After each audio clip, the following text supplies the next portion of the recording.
আসসালামু আলাইকুম ভিউয়ার, সবাই কেমন আছো? আশা করছি সবাই ভালো আছো। আমি তোমাদের সাথে চলে আসলাম কিছু কথা বলার জন্য। তো আল্লাহর অশেষ রহমতে আমি আজকে জুম্মার নামাজটা আদায় করে এখন একটা ভিডিও তৈরি করতে আসলাম।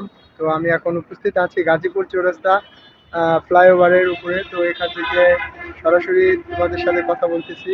সরাসরি না, মানে এটা একটা ভিডিও তৈরি করার জন্য আসছি। তো আমি ইউটিউবে নতুন, আমাকে সবাই একটু সাপোর্ট করবা আর আমার ভিডিওগুলো দেখবা, অবশ্যই ভালো লাগবে। আমি ইসলামিক ভিডিও তৈরি করি, টুকটাক যাই কথাবার্তা বলি সব ইসলামিক কথাবার্তা বলি।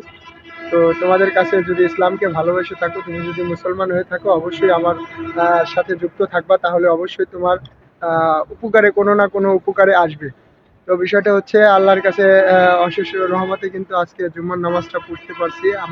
আর যারা যারা জুম্মার নামাজটা পড়ছে অবশ্যই কমেন্টে বলবা। আর অনেকেই আছে আমাদের ভিতরে জুম্মার নামাজটাও পড়তে পারিনি আসলে। অনেক কাজের ব্যস্ততার মাঝে থাকে অনেক মানুষ। তো সবাই কিন্তু আসলে নামাজ পড়তে পারে না।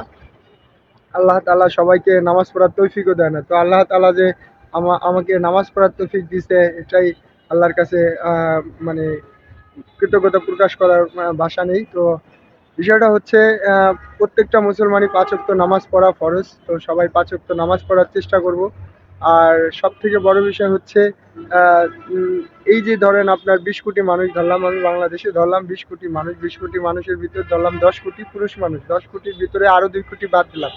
৮ কোটি মানুষ ধরলাম। ৮ কোটি মানুষের ভিতরে ধরলাম আরো ৪ কোটি বাদ দিলাম। তো ৪ কোটি মানুষে মনে করলাম যে নামাজ পড়ছে। আরো আরো যে এই যে ১৬ কোটি মানুষ, এদের ভিতরে মনে করেন যে মেক্সিমাম লোকই নামাজ আসলে পড়তে পারে নাই যে কোনো কারণবশত। এই দেখেন এখনো দেখতে পাচ্ছি আসলে চৌরাস্তার আশেপাশে দেখা যায় যে কত মানুষ ছোটাছুটি